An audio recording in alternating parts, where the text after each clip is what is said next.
Welcome to Advancing Our Church, a podcast about Catholic stewardship, leadership, and advancement. I'm your host, Jim Friend. Before we get started with our show, I want to take a moment to thank our sponsor, Changing Our World. If you're involved with fundraising for a Catholic organization and you're looking to make a significant impact, Changing Our World can help. Their expert team provides custom philanthropic consulting services to help Catholic organizations create a lasting impression. Whether you're starting a new fundraising campaign or you're looking to improve an existing one, Changing Our World can offer the guidance and support you need to achieve your philanthropic goals. Just visit changingourworld.com today to learn more and check out the link in our show notes for easy access. Now, let's get to work. Well, welcome to Advancing Our Church. So glad that everybody could be with us today. I am so honored to have three very distinguished guests with me today.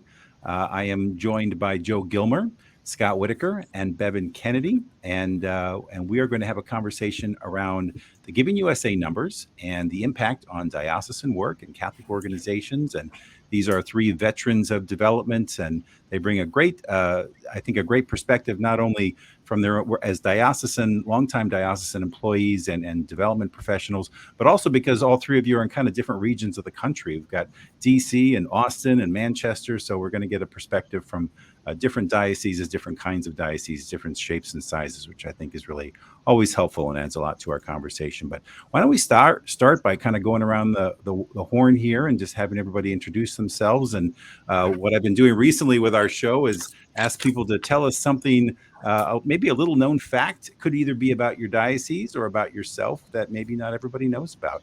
Why don't we start with Bevin? Bevin, welcome.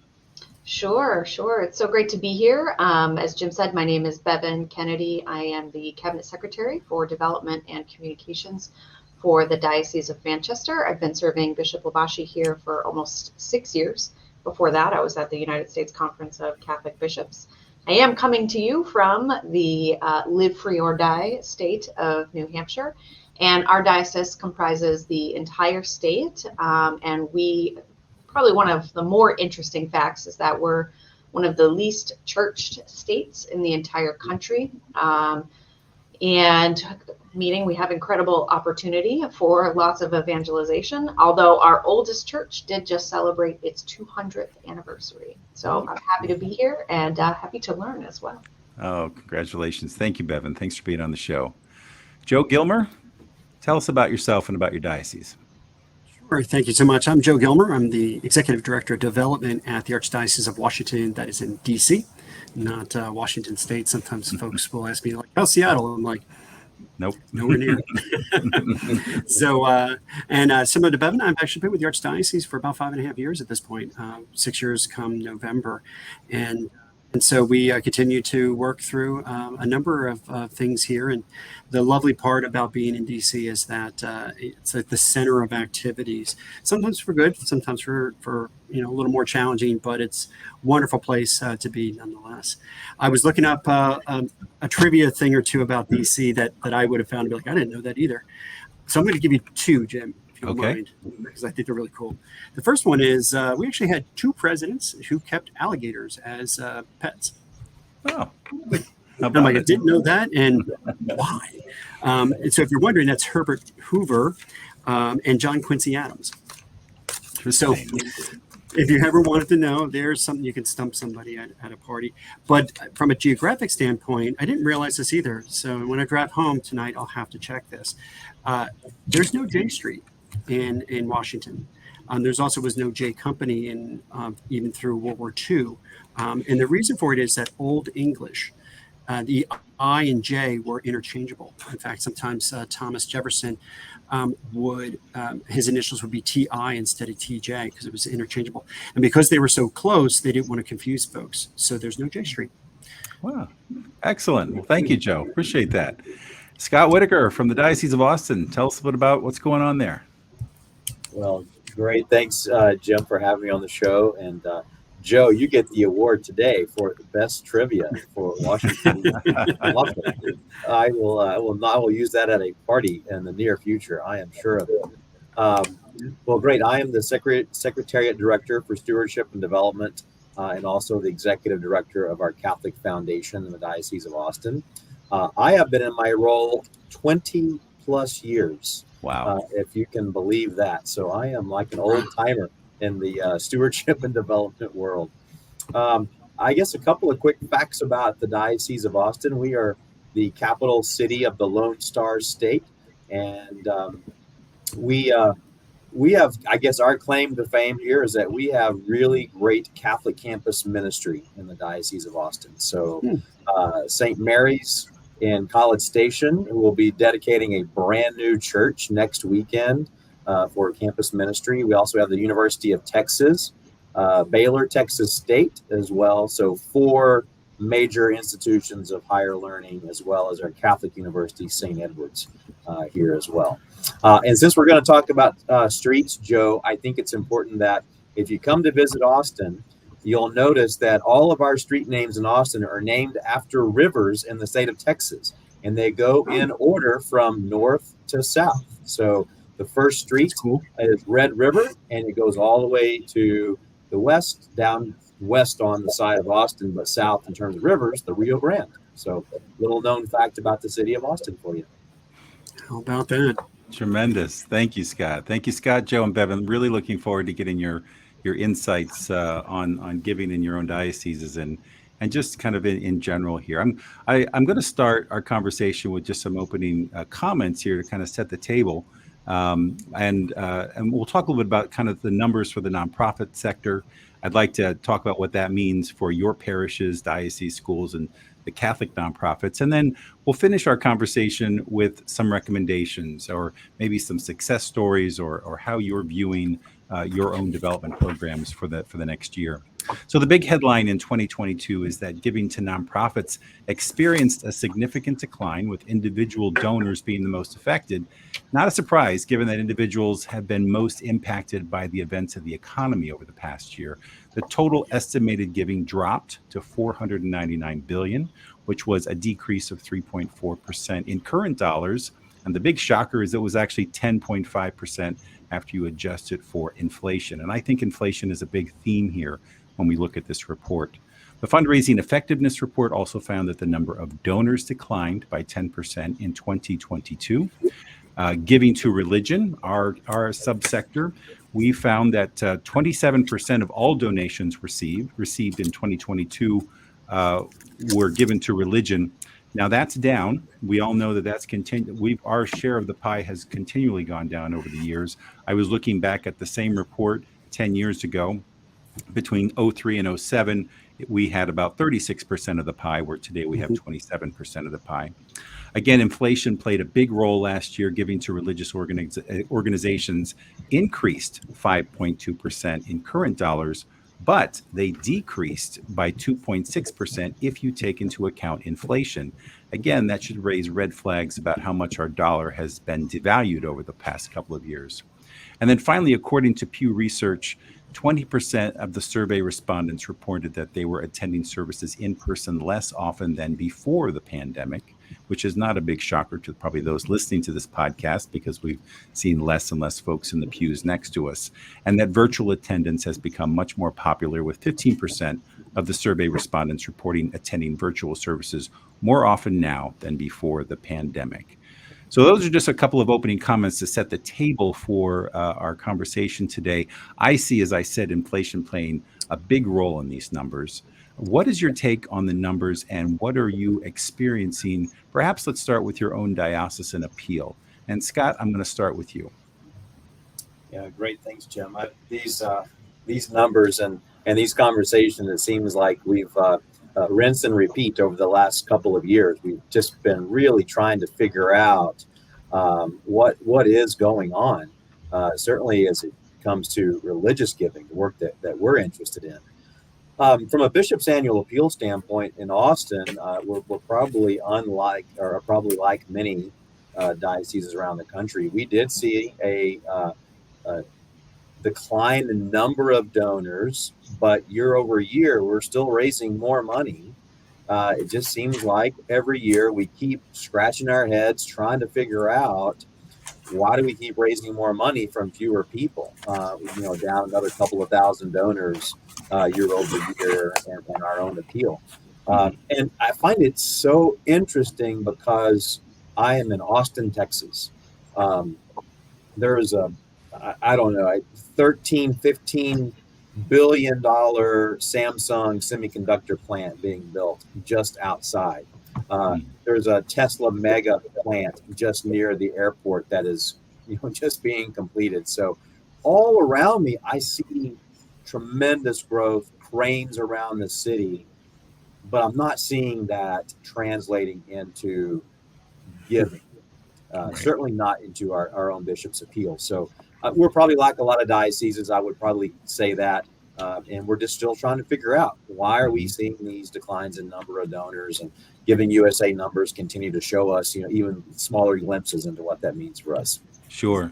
So, Scott, I'm assuming that means if you have less donors, but the numbers are going up, then obviously people are giving more each year and making up the difference. Wow. Right. Yeah, of course. Exactly. Seeing the things like what we're seeing, which donor advised funds, we're seeing an aging population. We might even talk about this. I think, Joe, we've talked about this IRA usage really skyrocketing because we think our average age is extremely high in terms of donors to our appeal. So I'm sure that'll be something else we can talk about later today as well. Absolutely. Thanks, Scott.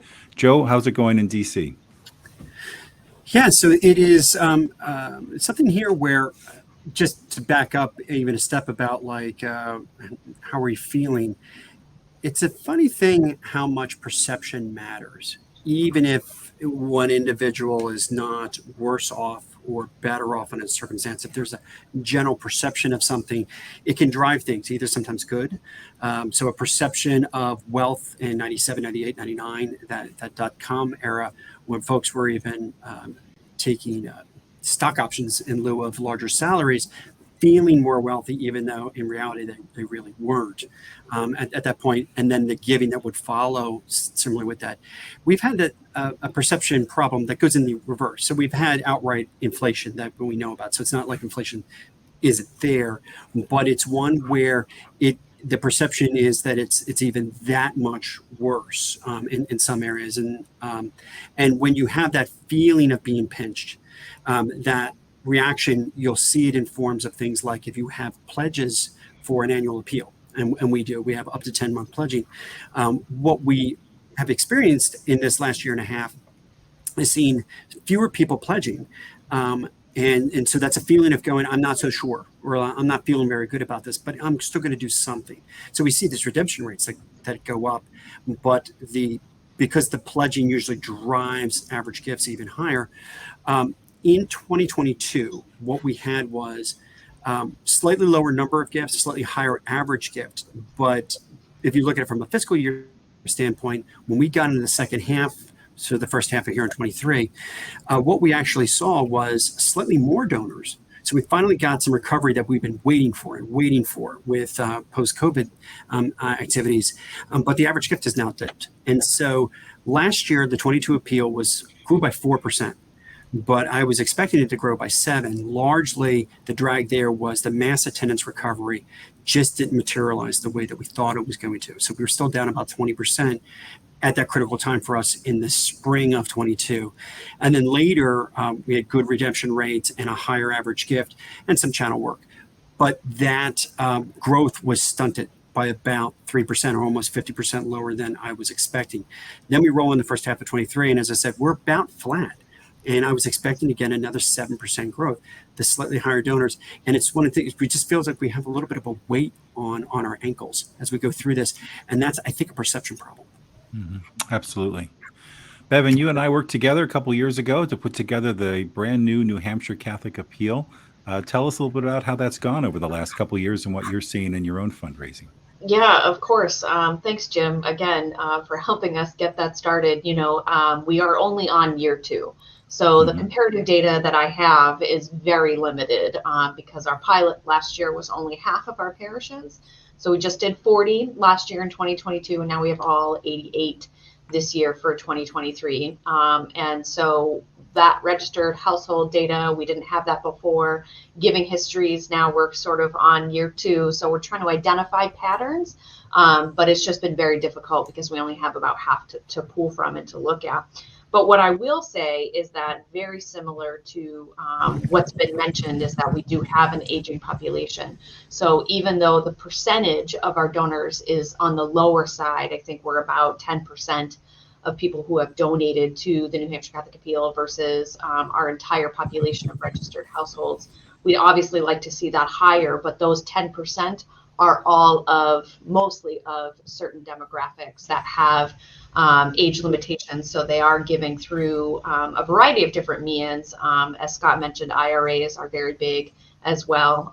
But we look at that and we say, this is a big group of people. How do we be more inclusive? How can we try to engage, our younger families in patterns of giving so that at least we have many opportunities to reach out to them? We're not quite there yet, just because the access, again, as I said, to data is pretty limited. But just in what we're seeing so far from 2023, we do have a large set of higher net worth donors that are making up the largest percentage of gifts to our annual appeal. So while that is somewhat promising, and that we've reached about 3/4 of our goal already, and we have until March 2024 to get there. So I think we're gonna make it. Hopefully, we've got some good signs, but we really do have a lot of work to do to engage a larger percentage of donors, so that we aren't reliant, because I think on these higher level older donors, because I think that's going to get us nowhere, in 10 years. So I don't know quite what strategies we're going to be able to use, but I do think that that's a problem we might all be looking at and something we can unpack. But again, as Joe said, perception is everything. Even when parishes got their goals, I think that the rate of inflation was the first thing they started to speak about and say, this is really hard because inflation is so high. Meeting this goal might be challenging because of this, and our parishioners are experiencing that. So how do we move past that? How can we present a picture that is a thriving church, I think, is something that we're looking to do. Absolutely. And it's interesting because you're in this unique position, having only completed really 1 year, right, with everybody as part of the appeal. So maybe you have a little bit more flexibility than some of the appeals that have kind of gone, a particular way for the last 5 or 10 years. So that's a lot of opportunity, but also a lot to learn. Yeah, exciting and yet terrifying. Exactly at the same time. No, it's exciting. So you've all kind of touched on this, just the decreasing number of donors to your appeal. And I'm curious, are you also finding that in some of your other fundraising efforts? And what steps are you taking now to try to increase that, recapture donors, libunts and sibunts, and also to look for new donors? Joe, why don't we start with you?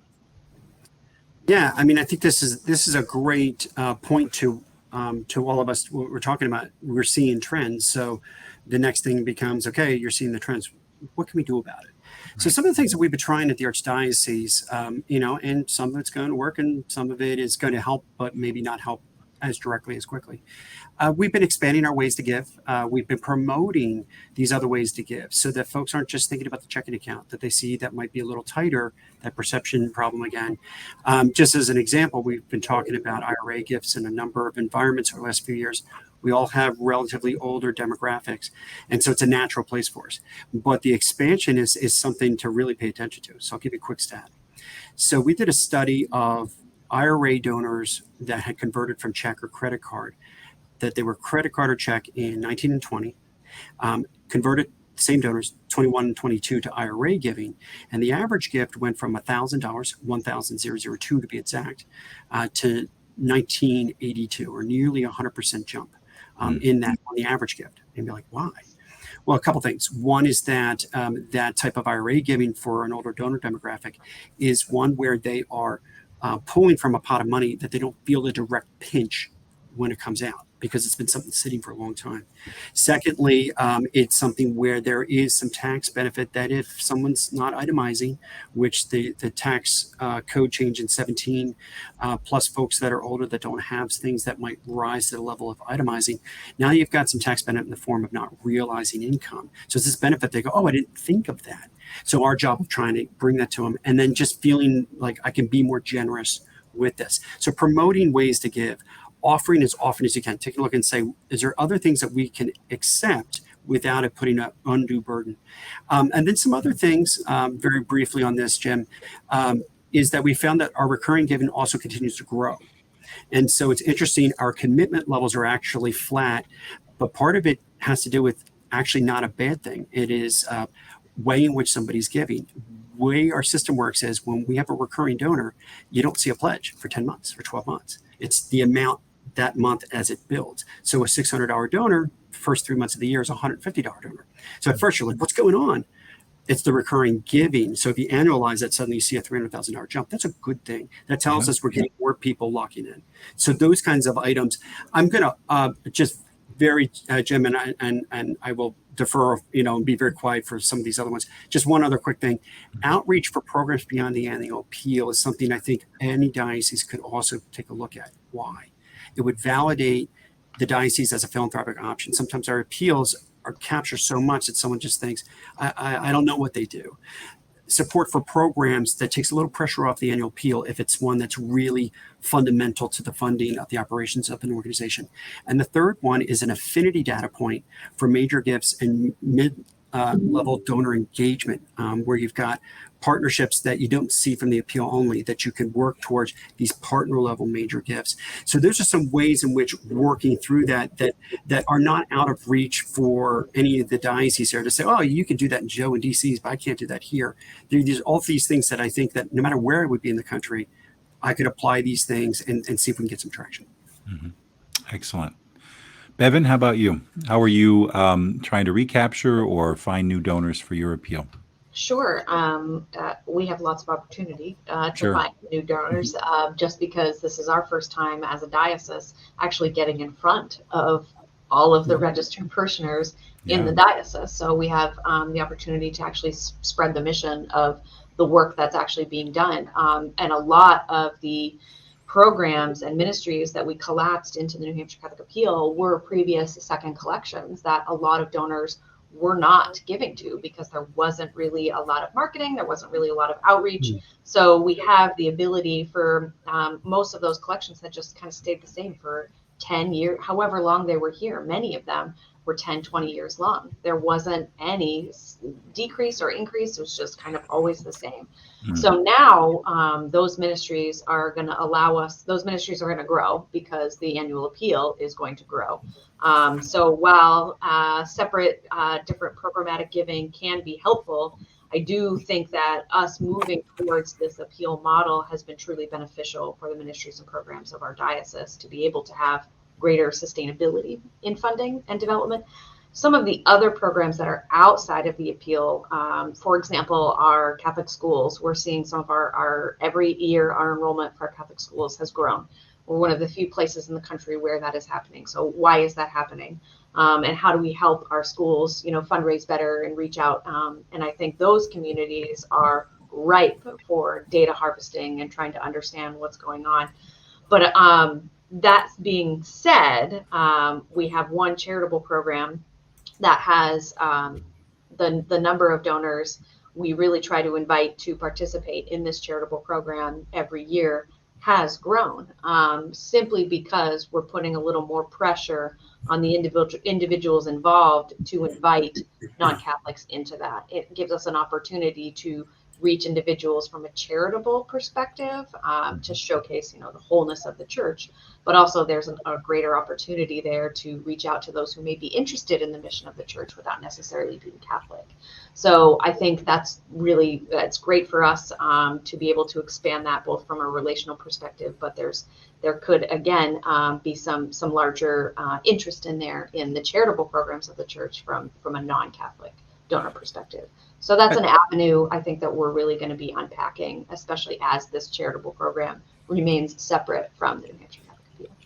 That's exciting, Bevin. I hadn't thought about that because it's a new appeal. Obviously, you're soliciting some people for the very first time. So a lot of the donors are new, and so a lot of it might even be brand new. So it's about keeping them, stewarding them. And then I love what you're saying about the increase in enrollment. Boy, we'll have to do a whole podcast on what's going on there. Yeah. It's incredible. I think a lot of that had to do with COVID and schools shutting down while our Catholic schools stayed open. And I think there was a big benefit there.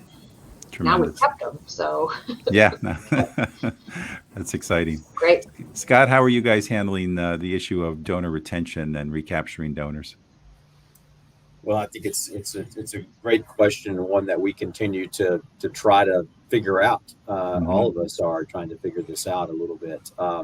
One of the things that I kind of reflect on, kind of going back 25 years of annual appeal fundraising, and kind of the old school model. It's let's throw a letter from the bishop, an envelope, a brochure, and a number 9 reply envelope, and just open the mail, and it's all going to be great. I have found that that is simply not the case anymore. And I think we are extremely challenged as professional fundraisers today. I find myself doing almost everything possible to expand. Joe, love it. Ways to give. Let's look at all the different ways that people have an opportunity to give today. I think that's a great idea. Bevin, great points about looking at the programmatic and the schools and where are we with the school families. I feel like it's, Jim, back to the point of I'm crafting many more emails than I ever did. I am looking at a social media strategy like I've never done before. We're creating segmentations in letters that like we've never done before. And so it's just so many things we're trying to kind of throw spaghetti up on the wall and see what sticks, and trying to find out exactly what's going to motivate this next generation of donor. I think it's very interesting. And I think getting back to the Giving USA numbers that we talked about at the very beginning of today's show, is if you look at some of the demographics, and I think there's some additional work that Giving USA has done showing that if you look at boomers, if you look at Gen X, you look at millennials, Gen Z, again, too soon to tell. But in all three of those situations, giving to places of worship was down. Yeah. And not necessarily giving to religion, but places of worship. And so I think that's just a one little insight. Anything that we can do to study these Giving USA numbers is to let's take a look at some of the demographics that are associated with that and try to communicate differently, try to reach people differently, give them more opportunities to give, multiple ways to give. Joe, I love it. Back in the days, the 10-month pledge, that was it. That's what we offered. And now I feel like 10-month pledge, 12-month pledge, recurring donation, gift across fiscal years. It doesn't matter. We'll receive your gift and we'll use it towards mission ministry of the church. So I think going back to the Giving USA, that's a good thing for us to kind of look at and try to unpack, look at some of those demographic numbers and to see what they're saying in that report to help us try to figure out what are some of these ways that we can reach out to that next generation of Catholic donor. Couldn't agree more, Scott. And I think it just speaks to you're right. I mean, we can throw mailings out there till the cows come home, but it's all about relationships and maintaining those relationships, authentic relationships. So that was a big part of our fundraising here at St. John Vianney Center to launch our new advancement program. We did it one person at a time, and we were very proud to bring on 105 new donors this year, and that is now our universe. And next year it'll be bigger, but I feel comfortable with those 105 because I can tell you that we have relationships with each person. We either had a conversation or an email, or one of our board members knows them, and I just find that those relationships I believe that those are going to continue to flourish over time. So you've all touched a little bit on donor advised funds and IRAs and family foundations. Bevin, can you say a little bit more about have those become a bigger factor for you? I know you have a newer development appeal, but have they become a bigger factor for you these days than maybe they were just a couple of years ago? Yes, I absolutely. I didn't even have my first exposure, my first donor advised fund until our appeal started last year. And since then, wow, there are many different variations of DAFs that I've kind of had to learn by fire. And there are also many different requirements that they have. However, the easier we can let individuals know what those are and why they're great ways of giving, again, that's just a huge benefit for us. This month alone, we've had probably 15 or 20 ones that are coming in. And a lot of the individuals that are giving through DAFs are really engaged people. We're finding too that there's a direct connection to those that are giving through DAFs to those who are engaged in their church, that are present at Mass almost every week, and who already understood the mission and vision of the diocese. So being able to look at that and better sort of, now we have an opportunity to move from donor acquisition to donor cultivation. I think DAFs is such a great way for them to assure where their gift is going. So again, I have a lot to learn in this area, but as Scott said, any way you want to give is a good way. I would absolutely encourage, if dioceses aren't already accepting them or looking into how they can accept them, it's just so wonderful. It's been great. Excellent. Scott, you kind of touched on this. Tell us a little bit about your work, or how you're approaching donor advised funds, IRAs, family foundations. Are they playing a bigger role in your shop than they were a few years ago?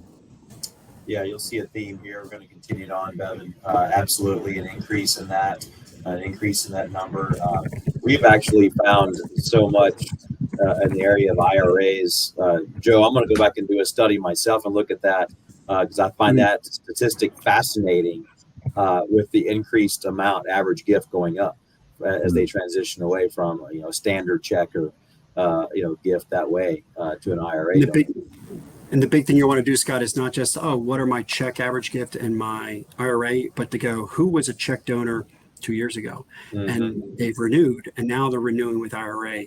Yeah. What do they look like as a donor today? Yeah, it's fascinating. Yeah. Yeah, we've tried to, I would say, to more specifically to your point, Jim, one of the things that we've tried to do is really tag team a lot of our mailings and a lot of our emails, those strategies. So I'm always including things like a PS. Have you considered doing this, an IRA or something like that, or a donor advised fund? If it's not with our foundation, we know that they have tons of donor advised funds through so many other charitable vehicles, around the country. So they may not even be thinking about that because they may have it with another institution, a donor advised fund. So we're doing buck slips, we're doing things like that into our mailings, and just always trying to remind people. Once we've done an age append on our database, looking at this. If you're turning 70, I want you thinking about an IRA a couple of years in advance of what that may look like for you as well. So we're absolutely turning our marketing strategy around on those, because we have identified that as a key issue for us going into this year's appeal. Wonderful. How about you, Joe? You touched on it a little bit already. Yeah. Yeah, I would say that when I'm looking at donor advised fund gifts, first thing that should jump out to anybody is that if somebody's using a DAF, even if you don't have as much visibility into it, say as a family foundation that's got a 990, they've got to submit, and you can do research on, it is a strong indicator of philanthropic intent focus. So these are folks that, even if they're not giving very much to you right now, they're thinking enough to set up a separate fund to make gifts or to think about the future. I would be treating them very much like I would be treating a high propensity plan giving donor or a major gift donor with a lot of capacity. You just don't have the access or affinity quite yet, but you're working on it. And so it's a good thing to look for it. And how do you find them? There's a couple different ways you can do it. Pay attention to the checks that come in. If it says Fidelity or such foundation, kind of thing. Check number usually can be a giveaway, also for IRA gifts. Big long check numbers, probably a corporate gift, a DAF gift, or an IRA gift, because it's coming from an administrator as opposed to a personal checking account. So there's a couple of things that you can kind of catch it. If you've got the resources to be able to do an append, you can actually do an append to find folks who own a DAF in your database. They just may not be giving to you via that DAF. They might be writing separate checks, but there are all ways to give you an indicator. I would say the other thing to watch with DAFs is that, because I have one myself, if you go to make a gift to an organization, make sure you call all the major DAF outfits and make sure that you're in their database and that you're named easily and properly, like as people know you. There's another Archdiocese of Washington. In Washington, it's the Eastern Orthodox, and that's their kind of more umbrella. And I can't tell you probably how many gifts that might have gone there, and someone would never know. I mean, they're not going to know this EIN is supposed to be us. They're not looking that deeply. So double checking that is going to be important so it gets to you. But the other thing to know too is many of those gifts are going to come through. They're going to look unrestricted, but they may not be. It's a good opportunity to call. Why? Because that way of giving, if you were to type in Archdiocese of Washington, we find you, bang. If you were to type in, I want this to go to XYZ program, they can do it. It's just there's going to be a manual review that might take 2 extra days. So donors might have caught on to that and they just go, I'm just going to send it unrestricted. And then they might not remember to call you to say, oh, it's meant for the appeal or it's meant for this, and you just get this gift in. So it's a good opportunity to call and find out and also generate that conversation. So there's a couple things, when I'm thinking with DAFs, they are becoming a bigger piece of it because it's an easier access point, and it really does make things a whole lot easier once you start to use them. And you're going to see that more, and it's got all these indicators. And so it's like IRA giving, pay close attention to this because it'll take you down a pathway of potential stronger relationships with folks with some capacity to really make a difference. Excellent. So I want to, coming towards the end of our conversation, but I want to touch on a couple more topics. One would be, we've all heard a lot about the use of AI and different fields and ways in which it's obviously going to impact all of our lives, and it already is in many ways. How are you thinking about AI? Are you using it now in your development shop around either content creation, around research, around donor research and intel? How are you or how are you thinking about using AI? Bevin, why don't we start with you? Sure. I think one of the more readily accessible ways that we've already sort of looked at how AI can enable development specifically. I also oversee communications in my diocese, just the result of being a small shop.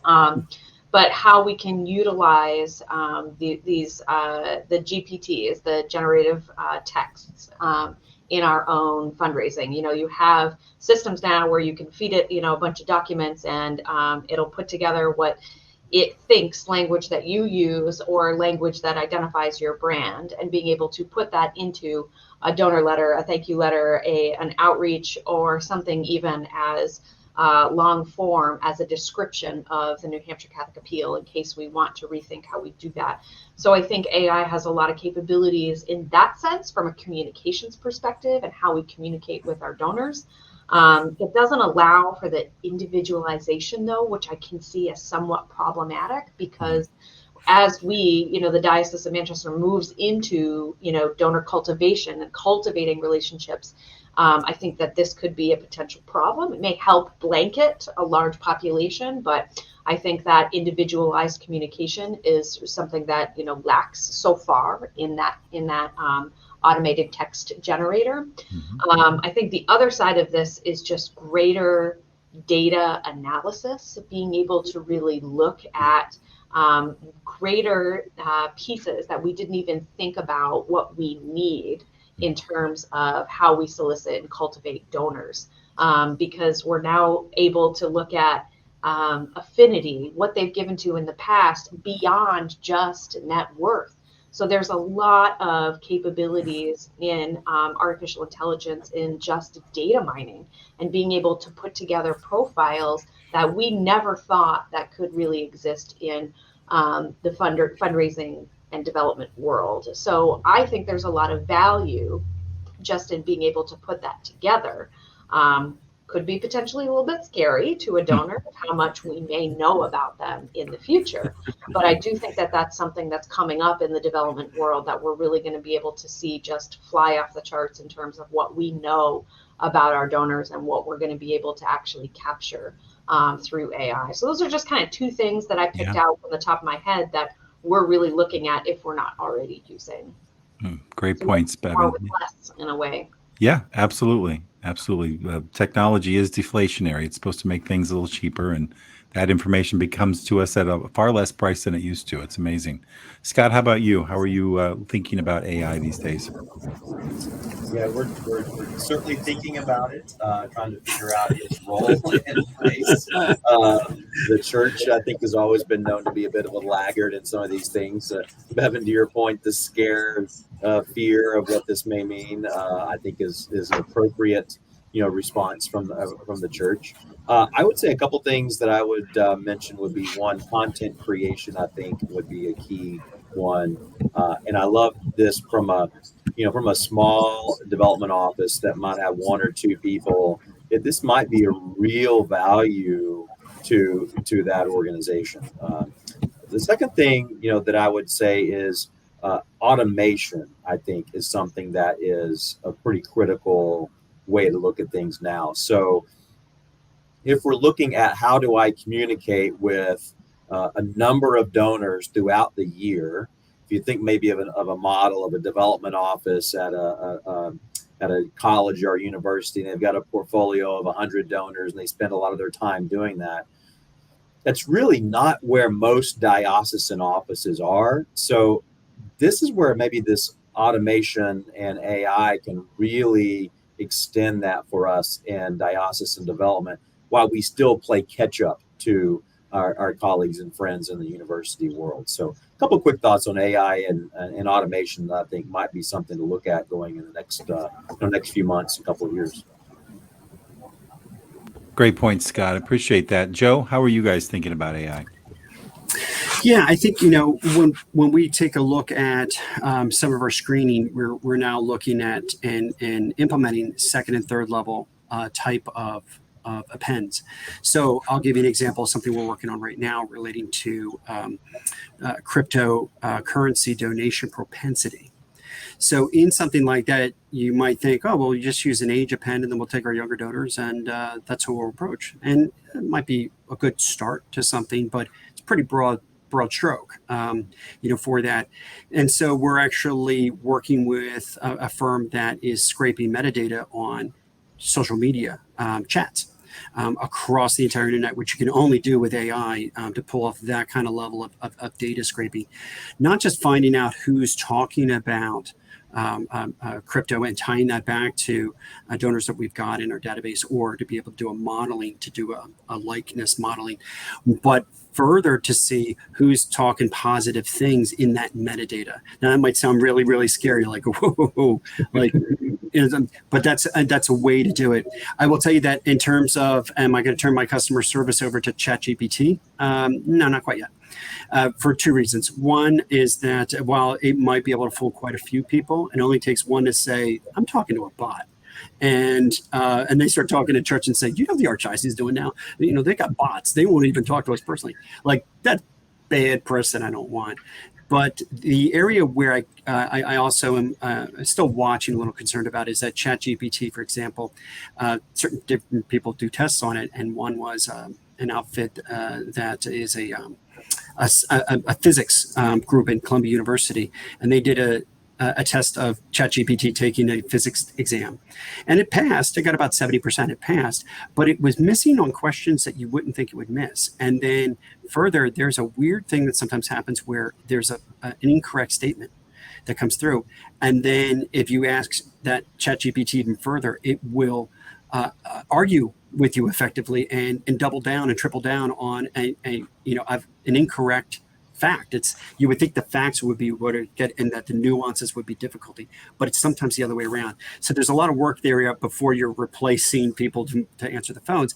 But there is more and more of this coming into it, and even folks that say, well, I don't do anything with AI. You probably do, you just don't quite know it, depending on who you're using for different vendors for things.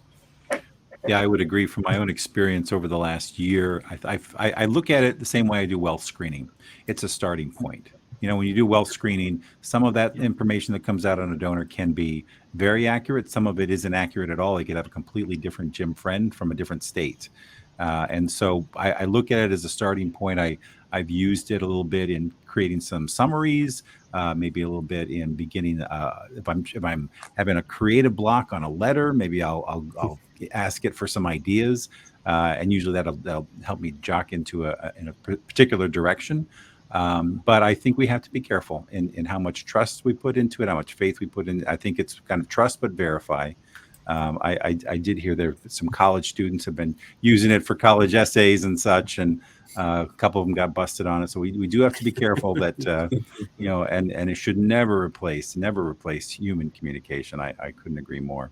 Well, why don't we kind of go around the horn here real quick, but my last question here is wrapping up our conversation around Giving USA, around giving in general. I think as we look at it, we're not just looking at obviously a church problem. It's a societal issue. The lacking number of donors, the lacking generosity that we see, and it is symptomatic of kind of where we are at. Where do you think it's possible? I think my question is to turn this around. Can we turn around these numbers in a positive direction? Are we just experiencing a dip, or are we looking at maybe perhaps the beginning of a longer term trend?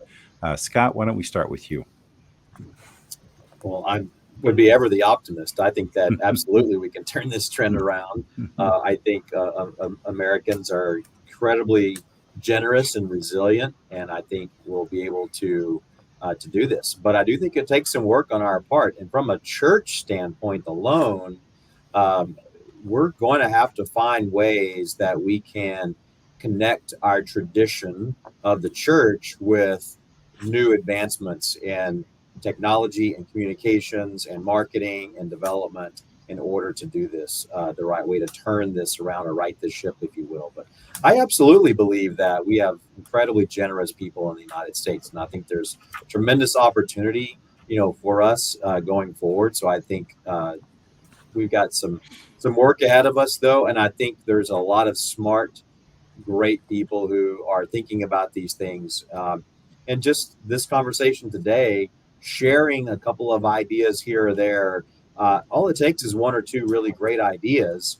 We implement those in other places, and we start to move this around. But I do think that's the case. From a church standpoint, I would say we've got to find ways to connect with people in new, innovative, and creative ways. And that may mean that we have to do business differently, if you will. And Archbishop Greg Amond in New Orleans, my first boss here in Austin, he was in New Orleans. He always said this. He said, Scott, we're not a business, but we must do business. And I always think about that quite a bit, that we must do business as a church and operate that way. But we've got the technology. We've got the things ahead of us. We've got all of this available to us. Just spending the time in these conversations and listening to podcasts like this and going to conferences and learning from each other, I absolutely think we have tremendous upside, for us as a country. Well, Austin is certainly known for its innovation and its technology. So thank you, Scott. I appreciate that. Joe, how about you? What are your thoughts? Yeah, a couple thoughts. Scott had said this earlier, and I think it's a really important point, because I think about things that, what can all of us do? Again, doesn't matter if you got a huge budget, small budget, or everything in between. Scott hit it on the head.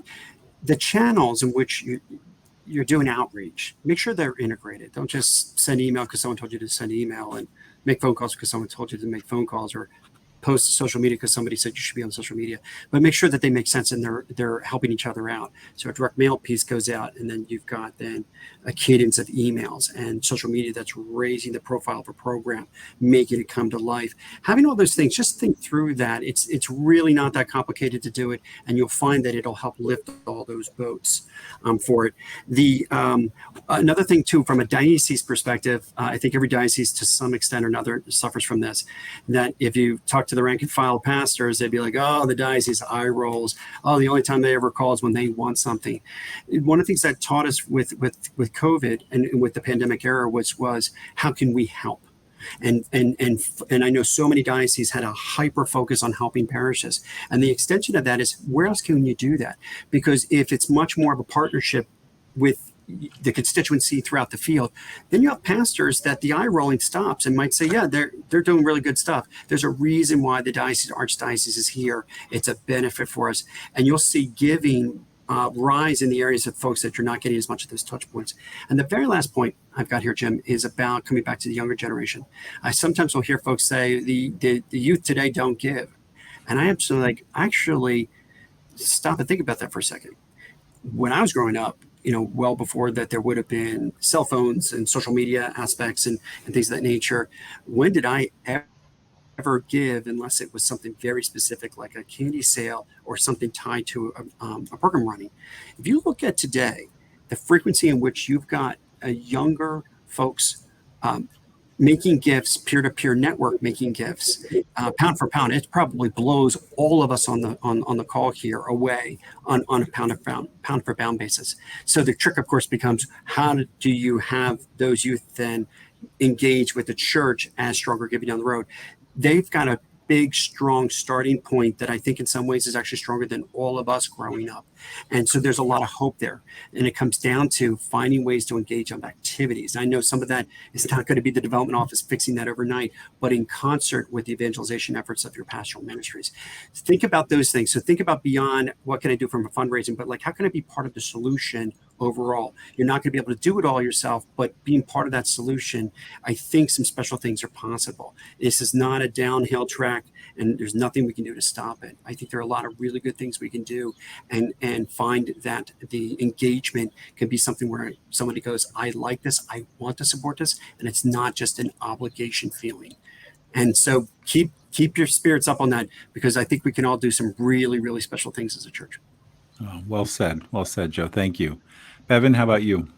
Yeah, I mean, I think there's a lot to unpack, but I mean, I have a couple of just, final thoughts. I think what we have been understanding, from overall giving perspective is that the younger generations and the younger families, they may be truly engaged in the church, but there's a greater desire from them for transparency, both on how dollars are used, how operations are set, how we are as a church accountable to what it is that they're giving. So I think there's a real opportunity for us on a sense of engagement to engage more donors, is to really put that up front and to be very transparent and showcase how dollars to our appeals or to the diocese are being utilized, and being able to confront that issue head on, because we can do that. We do have the data available, and there's no reason why we can't offer that up. I think that really helps us reach a greater network, at least in our diocese, of those generations who may not be giving yet,